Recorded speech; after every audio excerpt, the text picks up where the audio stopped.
tudo bem? Voltamos para nossa análise e nosso segundo episódio, né, desse Além da História sobre a Revolução dos Bichos, hoje trabalhando a partir do capítulo 4, 5 e 6, para tentar pensar um pouquinho, né, esta obra literária. Oi, gente. Então, essa semana, inclusive, parece que a nossa análise tá chamando a atenção tá chamando tudo que é da Revolução dos Bichos, né? E a gente comentou essa semana, saiu um monte de coisa aí até na grande mídia, de audiolivro do Revolução, que prova que realmente ele é uma obra temporal. Isso daí não é pira do Giba e da Amélia. Todo mundo concorda com a gente. Enfim, então hoje a gente vai para a análise do capítulo 4, 5 e 6, como o Giba já falou.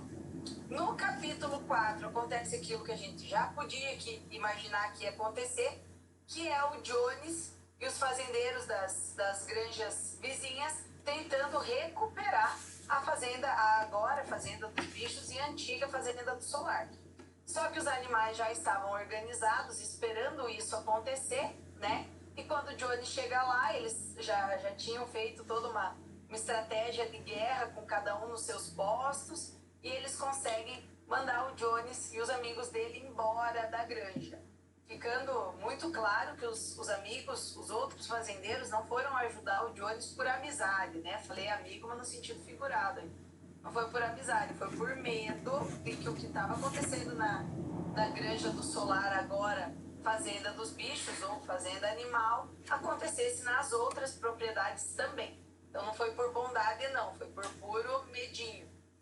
É isso aí. E desse capítulo que talvez chama atenção para uma interpretação que a gente pode refletir a respeito dessa organização dos homens tentando recuperar a Fazenda dos Bichos agora, né, Amélia? É justamente o quanto começa a circular pelas outras fazendas as informações do que estava acontecendo na Fazenda dos Bichos. E, de certa forma, isso começa a assustar um pouco, né? Porque num primeiro momento é aquela coisa de que os bichos tomaram o poder, então não vai dar em nada, ele vai ser, né? Vai ser um fracasso total. E, na verdade, o que começa a acontecer num primeiro momento é justamente os bichos conseguirem se organizarem e darem certo, entre aspas, e aí começa a circular aquelas ideias, né, de que o que estava acontecendo na Fazenda dos Bichos era algo terrível, né, perversidades estavam sendo feitas lá na Fazenda dos Bichos, que justamente começa, de certa forma, a gente pode pensar a partir daquela ideia de quanto a propaganda,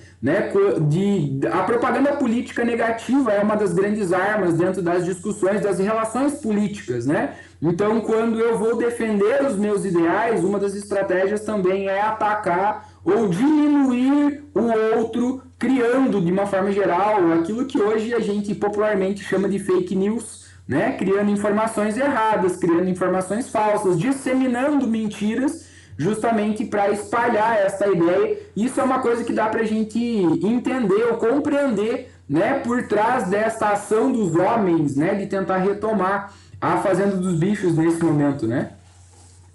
Exatamente. Se fosse hoje em dia, teria um gabinete do ódio, né, lá na Fazenda também, de tanta informação deturpada que saía quanto ao que acontecia na Fazenda dos Animais. Quando, na verdade, estava tudo dando certo, eles estavam conseguindo seguir com as produções, na verdade, até numa porcentagem muito maior do que quando o Jones controlava a Fazenda. Porém, né, tinha que se fazer essa propaganda negativa para acabar com a imagem deles. Sujar a imagem de alguém, de algum grupo, é muito importante, né? Para quem está contra esse grupo. Fazer com que os outros imaginem que aquilo é negativo é melhor do que se de fato aquilo for negativo. Isso, e até... E até os outros bichos que eram pegos, né, na história cantando o hino da Inglaterra ou tentando fazer menção sobre a Fazenda dos Bichos eram açoitados na hora, né? Tem um trecho do livro ali na página 37 que fala, né? O bicho flagrado cantando era açoitado na hora, né? Justamente como uma medida para tentar coibir essas ideias, né, que vinham lá da Fazenda dos Bichos por uma questão lógica, né, Di? Exato, o medo estava grande, né, de que aquilo começasse a se espalhar, e eles viram que ia começar a se espalhar. Então, todas as medidas foram tomadas. A tentativa da invasão da fazenda deu errado, eles viram de lá, inclusive, com um homem bastante ferido, e na fazenda também tiveram baixas, né, algumas galinhas morreram, e o Bola de Neve levou um tiro, né, um tiro chegou a pegar o Bola de Neve, mas mesmo assim ele continuou na linha de frente lutando, enquanto Napoleão e o Garganta se esconderam na hora que o bicho pegou. Eles acabaram se escondendo e só apareceram quando já estava tudo sob controle. E o Bola de Neve, por sua vez, estava ferido. E aqui também é um momento que na história o homem começa a ser o grande vilão, né? Aqui começa a se criar aquele grande discurso do inimigo, do homem inimigo, tanto é que a partir de agora, né, o humano bom, né, segundo ali o Bola de Neve, né, o humano bom é o humano morto. E aí começa a se criar entre os animais justamente este ódio, começa a se alimentar esse ódio agora contra esse inimigo que era o homem aí, né, de forma metafórica. Exatamente. Acho que nós comentamos no vídeo anterior da questão de você colocar um grande culpado das coisas, né? E a única solução é a execução desse grande culpado. Seja o que for esse grande culpado, a generalização, o tratar com violência esses adversários. Então, nada que a gente não veja hoje em dia também. Isso, a utilização do famoso bode expiatório, né? Jogamos a culpa, se nós conseguirmos eliminar esse problema, resolvido, né? Temos a solução e a felicidade, né? E a gente sabe que na prática ou na realidade não é bem assim que funciona literalmente. Isso aí. E no capítulo 4 ainda, o Garganta e o Napoleão, eles começam a mostrar que o Bola de Neve está incomodando eles, né? A fidelidade, digamos assim, do Bola de Neve aos ideais do animalismo está incomodando eles, porque eles querem tirar um certo proveito da situação que está se priorizando. Eles veem que a fazenda pode dar lucro e não simplesmente ser sustentável para os que ali vivem, né? Eles querem tirar proveito dessa situação. O que vai nos levar ao capítulo 5. No capítulo 5 tem um acontecimento bastante emblemático, que é o desaparecimento da Mimosa, né? Ela desaparece da fazenda e dizem que ela foi vista depois numa outra fazenda com várias fitas vermelhas ao longo da sua crina. Então, aquilo que a gente também falou no vídeo anterior, que a Mimosa colocava os interesses, ainda que supérfluos dela, acima dos interesses do grupo, se concretiza, ela acaba indo embora da fazenda dos animais. O Bola de Neve cada vez está com um poder de persuasão maior, né, através da narrativa, através do diálogo, né, ele convence os outros animais daquilo que ele deseja, e ele tem a ideia de fazer um moinho de vento, né? Ele, pelos estudos que ele fez num livro achado na casa, que se tivesse um moinho de vento, eles conseguiriam trabalhar menos tempo, né, por semana, menos dias por semana, e produzir mais. Então eles trabalhariam menos, produziriam mais, que era uma das intenções deles, de ter um fim de semana maior. Até lembrei de uns livros aí que estão na moda, tipo aquele trabalho 2 dias por semana, 4 dias por semana, era mais ou menos a lógica do Bola de Neve, né? Era trabalhar menos. Mas até se construir esse moinho de vento, precisaria se trabalhar um pouco a mais, porque tinha que seguir com a produção, né, da fazenda, né, para eles sobreviverem, e ainda trabalhar para a construção do moinho de vento. Então seria um investimento para depois usufruir de mais tempo. Só que o Napoleão não gosta muito dessa ideia aí do moinho de vento. E numa assembleia, que até então tinham as assembleias semanais, o Napoleão vai lá, inclusive urina no projeto que o Bola de Neve tinha desenhado, e fala que aquilo é uma grande besteira, e acusa o Bola de Neve de ser um espião, o Bola de Neve de ser um informante dos homens, e o Bola de Neve acaba expulso da fazenda. Tentam matar ele e tudo mais, mas ele consegue fugir por debaixo da cerca, e vai embora da fazenda dos animais. E quem assume o poder totalmente é o Napoleão, com o auxílio do Garganta. E nessa disputa de poder, o que me chama a atenção, assim, que mais me ressalta, assim, é justamente na apresentação dos discursos, na apresentação dos projetos, né? Você tem o Bola de Neve pensando, seguindo realmente os ideais, como você falou, né? Fiéis àquilo que se tinha se proposto lá no início, né? E aí ele passa realmente a incomodar e o Napoleão começa a aparecer como uma figura que não apresenta ideias, mas só apresenta os defeitos das ideias, né? Critica, apresenta os defeitos, questiona, mas em momento nenhum ele aparece apresentando uma solução, alguma questão, né? Até nas reuniões semanais, né, os próprios bichos começam a perceber que qualquer ideia de um era contestada pelo outro, né? Mas na relação entre os dois, o Napoleão é um sujeito que questiona, mas em momento nenhum ele apresenta uma solução, né? Ele questiona, ele vai lá, ele desdenha dos projetos, mas em momento nenhum ele apresenta uma ideia, enfim, uma solução ou uma inovação para a fazenda nesse momento. Exato. E o bode expiatório aí começa a mudar nessa parte da história. Porque eles já viram que falar que o homem era o problema não ia mais dar certo, porque eles já tinham derrotado o homem por 2 vezes, né? Então, e o Napoleão também percebe que ele precisa desse homem para concluir os seus planos. E o bode expiatório, o inimigo, passa a ser o próprio Bola de Neve.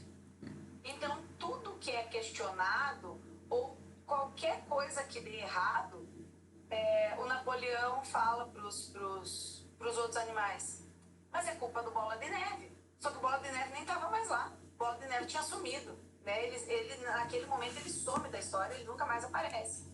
Mas qualquer coisa que dá errado, até se o tempo fez mais sol ou choveu 1 ou 2 dias a mais, isso é a armação do Bola de Neve, o nosso inimigo Bola de Neve, né? E tudo fala, e o Bola de Neve, né? E o problema do Bola de Neve, tá onde?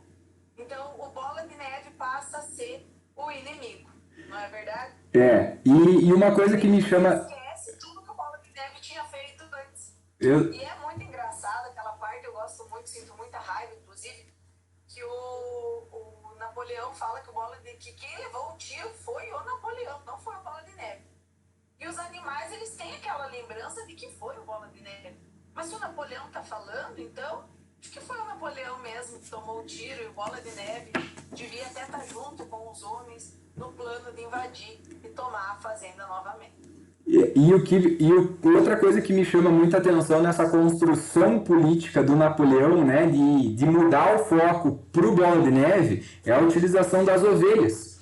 Porque nesse momento ele começa a se utilizar das ovelhas, que de certa forma ali tinha uma simpatia maior por ele, e ele dava uma atenção maior, e ele usa justamente as ovelhas para dissuadir as discussões políticas, né? Porque toda vez que ele apresenta algo, as ovelhas são o coro que apoiam, ou quando tem algo contra ele, as ovelhas são o coro que tiram o foco, né? Porque em momento de discursos, por exemplo, em alguns momentos lá de apresentação dos projetos do próprio Bola de Neve, as ovelhas faziam o coro lá, gritavam, cantavam, justamente para tirar a atenção dos bichos, né, para o Napoleão. Né? Então ele começa a usar justamente esse poder da persuasão, né? Se utilizando de alguns mecanismos de convencimento, né? Mudando o foco, jogando a culpa, recriando literalmente às vezes a história, né? Porque a gente também né? Acho que uma das coisas que mais se encaixa nesse livro ao longo da história dele é qualquer semelhança com a nossa realidade não é mera coincidência, né? A gente tem alguns discursos até bem pouco tempo atrás aí sendo defendidos, brigados, e agora quando você tem uma mudança política você passa a defender aquilo que até então você criticava, que é exatamente o que o Napoleão faz, né? Ao longo da história em muitos momentos. Isso aí, as ovelhas são a própria massa de manobra, né? Porque elas escutam uma coisa e elas repetem. Se se hoje as ovelhas fossem um botão, elas iam ser o compartilhar, né? Exato. É exatamente isso. É sem Perfeito. senso crítico nenhum. Elas simplesmente repetem e baile que segue. E Só o repasse. também exatamente, nessa parte do livro, as assembleias deixam de existir.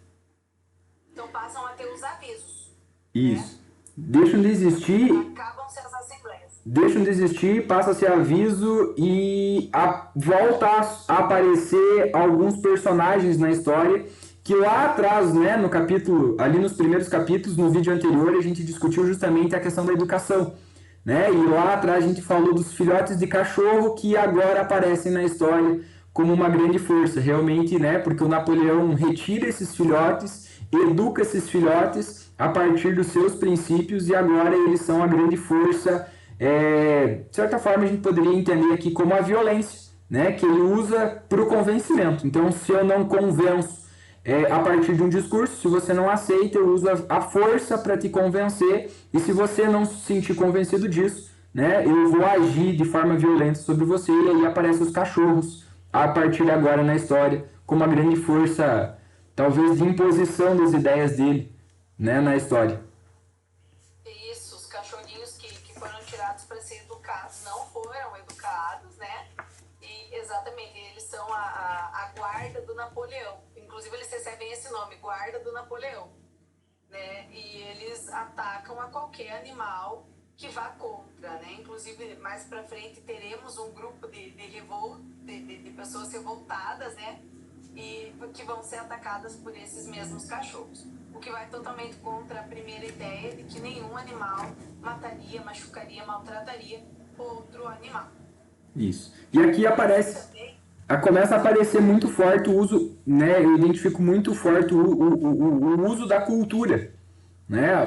Por mecanismos às vezes muito sutis, muito simples, mas cada vez mais a gente consegue perceber ao longo da história este poder do uso da cultura, do convencimento, dos discursos, da propaganda, dos ideais, né? Através do hino, de uma série de fatores, esse uso e o quanto a cultura ela tem esse poder, diria, silencioso, político, social, econômico, enfim, que às vezes a gente nem se dá conta do quanto a gente é induzido a ter uma ideia, a consumir, a ter desejos nas nossas realidades, né? E na história isso começa a aparecer de uma forma muito sutil, né? Que num primeiro olhar despercebido, às vezes você nem percebe o quanto isso impacta, né, ao longo da história.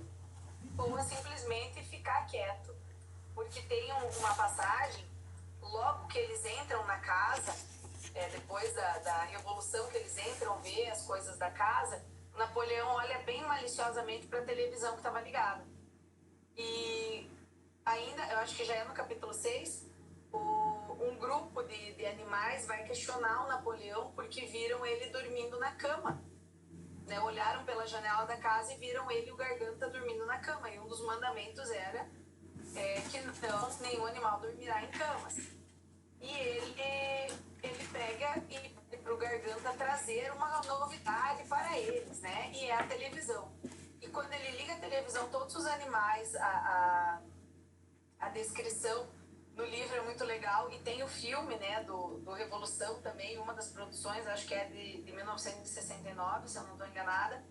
Faz todos os animais viram assim ao mesmo tempo, param de discutir, não questionam eles estarem dormindo nas camas e ficam olhando para a TV, e aquilo passa a ser, toda vez que também vai aparecer um problema, eles ligam a TV e colocam os animais lá assistir TV, e quando eles estão assistindo TV eles ficam quietos, não pensam em nada, não discutem nada e não se tem mais problemas, né?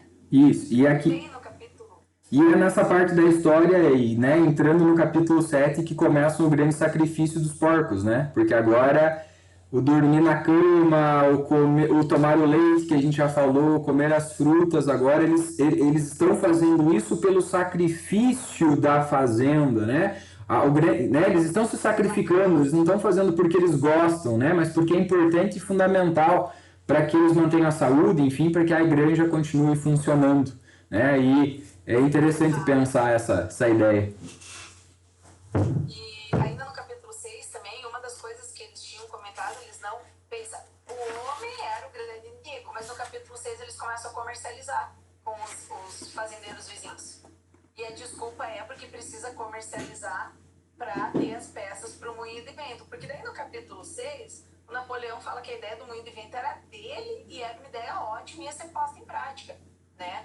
Então eles começam a comercializar com fazendas vizinhas e aparecem as primeiras mudanças nos mandamentos.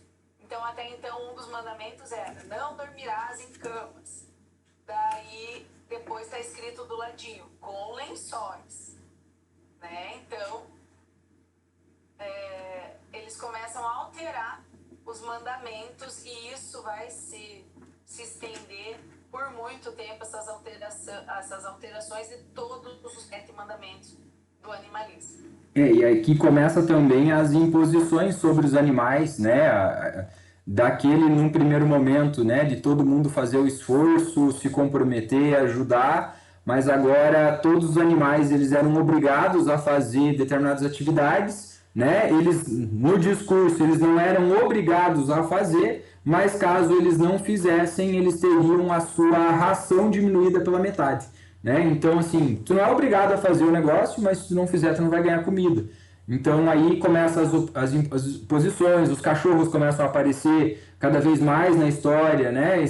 Os avisos cada vez mais diretos, e aí é uma coisa do capítulo 7 que me chama muito a atenção, além desta nova política econômica agora instalada pelo Napoleão como única figura política da granja, é a mudança do trato do Napoleão, né? Porque a partir de agora o Napoleão começa a aparecer com a ideia da figura do líder, né? Começa a aparecer a palavra líder, né? Nos discursos, principalmente do Garganta, quando ele vem fazer as explicações, começa a aparecer o conceito líder, né? Nosso líder Napoleão, e isso é uma mudança importante política, né? Na concepção da organização da fazenda.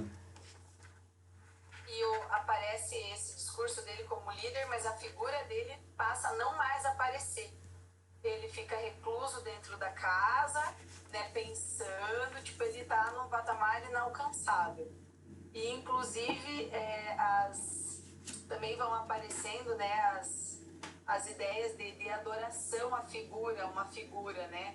Tem a estátua não, tem a figura do Napoleão, se espalha pela granja, o hino Bichos da Inglaterra, no final tem menções ao Napoleão.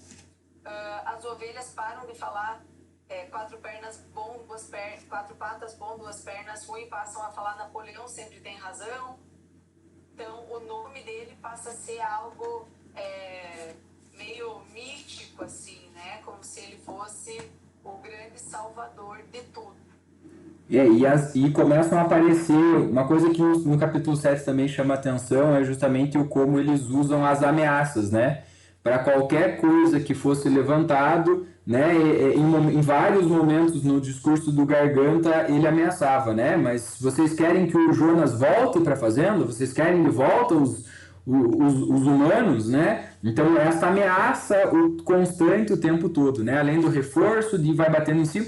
Aí acho que fica muito claro aquela ideia, né? O poder da informação e da cultura no sentido de que repita uma mentira, repita uma mentira com convicção, né? Repita várias vezes que ela se torna uma verdade, né? Que é uma coisa que fica muito forte, né? No projeto que o Napoleão assume agora, né? Que até então ele criticava, ele assume, né? Ele vai falar que ele levou o tiro, né? Ele começa a mudar literalmente a história ali para se beneficiar e justamente construindo essa ideia, né, do líder, da ideia quase mitológica, né? Vai ocupar a casa, vai aparecer menos, né? E aí tem um simbolismo, né? Tem todo um simbolismo de poder por trás dessa ideia.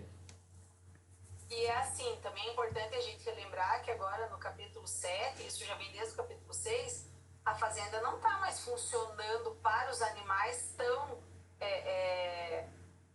amigavelmente como funcionava antes. Então eles estão tendo diminuição de ração, eles estão tendo que trabalhar mais. A vida, ela tá igual na época do Jones ou pior, né? Ela não tá como foi logo após a Revolução, que eles estavam tendo condições de vida melhor, eles estavam tendo lazer, eles estavam tendo faziam algumas coisas que antes não era possível. Então a vida dos animais passa a não ser mais tão interessante quanto estava sendo. Só que toda vez que é questionado, não, na época do Jones era pior, se o Bola de Neve estivesse no poder seria pior. E todo o problema, né, se não deu a quantidade de feno que deveria, o problema era o Bola de Neve, era na época do Jones, nunca era quem estava governando, nunca era a gestão atual da fazenda.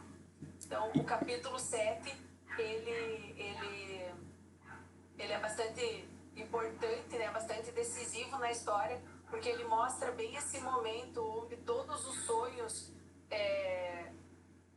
se acabam, né, os animais deixam de sonhar com uma vida melhor, mas eles não fazem nada para mudar isso.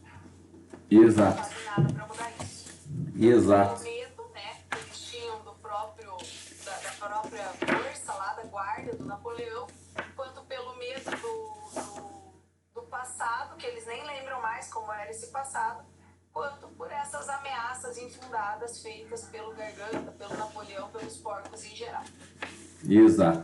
Mas esse é um papo para o nosso próximo, né? Próximo vídeo. A gente já deixou aí um gostinho, né? Então a gente espera que vocês leiam e que a gente consiga compartilhar um pouco dessas ideias, dessas interpretações deste fantástico, né, livro que é a Revolução dos Bichos, né? Como a gente falou, um livro cada vez que ajuda mais a gente entender ou pensar a nossa realidade, né?